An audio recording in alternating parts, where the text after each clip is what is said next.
ایک بار پھر خبروں میں ہیں۔ وہ اکثر کسی غلط وجہ سے خبروں میں ہوتے ہیں۔ اس دفعہ ان کی ایک تقریر ہے لاہور میں، اور یہ تقریر ہے اس دن کی 24 فروری کی، بالاکوٹ حملے سے ایک دن پہلے کی، لیکن اب وہ خبروں میں ہے اور تمام ٹی وی چینلز اور میڈیا میں اس پر زور و شور سے گفتگو جاری ہے۔ فیاض چوہان نے اس تقریر میں آخر ایسی کیا بات کی جس کی وجہ سے اس پر ایک تنازع کھڑا ہوا ہے؟ فیاض چوہان نے اس تقریر میں، جو کہ پلوامہ حملے کے بعد جو بھارتی میڈیا میں جو کچھ کہا گیا اور پاکستان میں جو کچھ کہا گیا، اس حوالے سے اپنے خیالات کا اظہار کیا۔ اس میں انہوں نے بھارت کو مخاطب کیا اور بھارت کے 1 ارب 30 کروڑ لوگوں کو مخاطب کیا۔ اس تقریر میں انہوں نے بھارتیوں سے کہا کہ وہ بتوں کو پوجنے والے ہیں۔ اس نے کہا کہ بھارتی وہ ہیں جو کہ گائے کا پیشاب پیتے ہیں۔ اس سے زیادہ اور کوئی جہالت پر مبنی کوئی گفتگو ہو ہی نہیں سکتی، کیونکہ یہ بات غلط ہے کہ کوئی تمام ہندو یا تمام بھارتی یا لوگوں کی کوئی اکثریت اس طرح کا کوئی کام کرتی ہو، لیکن یہ بنیادی طور پر ان کی ایک تذلیل کرنے کی کوشش تھی۔ بات صرف اتنی نہیں ہے، فیاض چوہان نے یہ نہیں سوچا کہ 1 ارب 30 کروڑ جو بھارتی ہیں ان میں کوئی 18.5 کروڑ مسلمان بھی ہیں، تو انہوں نے ان 18.5 کروڑ مسلمانوں کو بھی ان لوگوں کے کھاتے میں ڈال دیا جو کہ ان کے بقول بتوں کو پوجتے ہیں اور گائے کا پیشاب پیتے ہیں۔ یہ سب کچھ جو انہوں نے کہا، اس کے بعد یقینی طور پر ایک شور اٹھنا تھا۔ اس تقریر میں انہوں نے یہ بھی کہا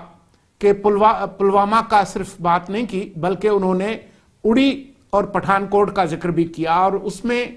ایک طرح سے ان لوگوں کو خراج عقیدت پیش کرنے کی کوشش کی، ان کی بہادری کو سلام پیش کرنے کی کوشش کی جنہوں نے اڑی اور پٹھان کوٹ میں دہشت گردی کی کارروائی کی تھی۔ اب پاکستانی ریاست کا جو موقف ہے وہ تو اڑی اور پٹھان کوٹ کے جو واقعات ہیں، نہ صرف سرکاری طور پر پاکستان نے اس کی مذمت کی، بلکہ کہا کہ پاکستان اس کے لیے تفتیش کے لیے تیار ہے۔ تو اب سوال یہ ہے کہ عمران خان صاحب کے یہ جو وزیر ہیں، پاکستان کے سب سے بڑے صوبے، 12 کروڑ آبادی کے صوبے کے وزیر اطلاعات اور ثقافت، ان کو اس مرتبے پر لگانا جو کہ اکثر اس حکومت کے لیے خجالت کا سبب بنتا ہے، آخرکار ایسی کیا گیدڑ سنگھی ہے فیاض چوہان میں کہ جس کی وجہ سے انہوں نے اس پر رکھا ہوا ہے؟ بات صرف اتنی نہیں ہے، بات یہ بھی ہے کہ انہوں نے جس طرح سے بتوں کو پوجنے والوں اور ہندوؤں کی تذلیل کرنے کی کوشش کی، تو موصوف یہ بھی بھول گئے کہ اس ملک میں، پاکستان میں، آج بھی کوئی 40 لاکھ کے قریب ہندو پاکستانی رہتے ہیں جو کہ اسی طرح کے محب وطن پاکستانی ہیں جتنے کہ مسلمان ہیں یا عیسائی ہیں۔ یہ تمام لوگ اس دھرتی کی پیداوار ہیں اور ان کی حب الوطنی پر کوئی شک نہیں کیا جا سکتا۔ آپ کو یاد ہوگا کہ ہمارے بہت سے بہادر سپاہی، جن میں ہندو سپاہی بھی شامل ہیں،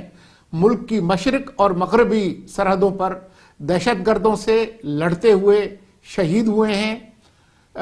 وہ اپنی جان سے گئے ہیں۔ تو بات یہ ہے کہ پاکستان کے ہندو، عیسائی، احمدی یا اور جتنے بھی فرقوں کے جو لوگ ہیں، ان کی حب الوطنی پر شک کرنا یہ کسی طور پر بھی ایک کوئی مناسب بات نہیں ہے۔ اب فیاض الحسن چوہان نے یہ جو ساری گفتگو کی ہے، اس کے بعد پی ٹی آئی کی حکومت کا رد عمل کیا ہے؟ وزیر اعظم کے معاون خصوصی جناب نعیم الحق نے تو کہا ہے کہ اس طرح کی حماقت کی اجازت نہیں ہے کسی بھی سینئر رہنما سے، لیکن جو دوسرے پی ٹی آئی کے رہنما ہیں، مثال کے طور پر زلفی بخاری، انہوں نے کہا کہ یہ ان کی ذاتی رائے ہے۔ نعیم الحق نے تو یہ کہا ہے کہ پنجاب کے وزیر اعلیٰ سے صلاح مشورے کے بعد وہ اس پر کوئی قدم اٹھائیں گے، لیکن بات نعیم الحق اور زلفی بخاری کی نہیں ہے، بات عمران خان کی ہے کیونکہ جو انگریزی میں کہتے ہیں نا کہ دا بک اسٹاپس ایٹ ہز ڈور، تو یہ ساری ذمہ داری عمران خان پر ہے۔ وہ جو کہ ابھی نوبل انعام لینے چلے تھے اور ان کے وزراء نے اس طرح کی مہم چلانے کی بھی کوشش کی، تو جو پاکستان کا جو ریاستی بیانیہ ہے وہ کچھ اور ہے، اور ان کے جو وزراء ہیں وہ کچھ اور کہہ رہے ہیں۔ یہ جو تضاد ہے اس کو دور کرنے کی جو ذمہ داری ہے وہ بھی عمران خان پر عائد ہوتی ہے۔ اور اگر عمران خان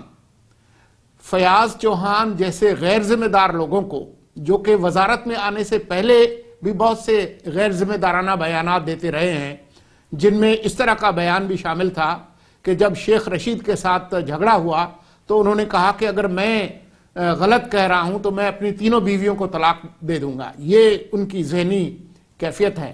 یہ وہی موصوف ہیں جو چند دن پہلے یہ کہتے ہوئے پائے گئے تھے، اور یہ مین اسٹریم میڈیا پر تھا، کہ ان پر کوئی جادو کرنے کی کوشش کر رہا ہے اور ان کے دفتر سے کچھ ہڈیاں ملی ہیں۔ تو اس کیلیبر کو رکھنے کی جو ذمہ داری ہے وہ عمران خان کی ہے۔ یہ نہیں کہا جا سکتا کہ بادشاہ سلامت خود بہت اچھے ہیں اور ان کے وزراء جو ہے وہ بیوقوف ہیں۔ اگر بادشاہ سلامت نے بیوقوف وزراء کو رکھا ہے تو اس سے بادشاہ سلامت کی اپنی عقل اور دانش وہ بھی ظاہر ہوتی ہے۔ تو بات یہ ہے کہ اس وقت یہ مطالبہ ہو رہا ہے کہ عمران خان جس ریاستی بیانیے کی بات کرتے ہیں، اگر وہ اس کے ساتھ سچے ہیں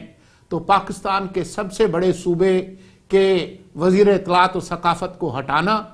یہ ان کی ذمہ داری ہے۔ اگر وہ ایسا نہیں کریں گے تو اس کا مطلب یہ ہوگا کہ وہ اس طرح کے رویے کی حمایت کرتے ہیں اور اصل میں اس کے پشت پر ہیں۔ یہ فیصلہ عمران خان نے خود ہی کرنا ہوگا۔ آج کے لیے اتنا ہی۔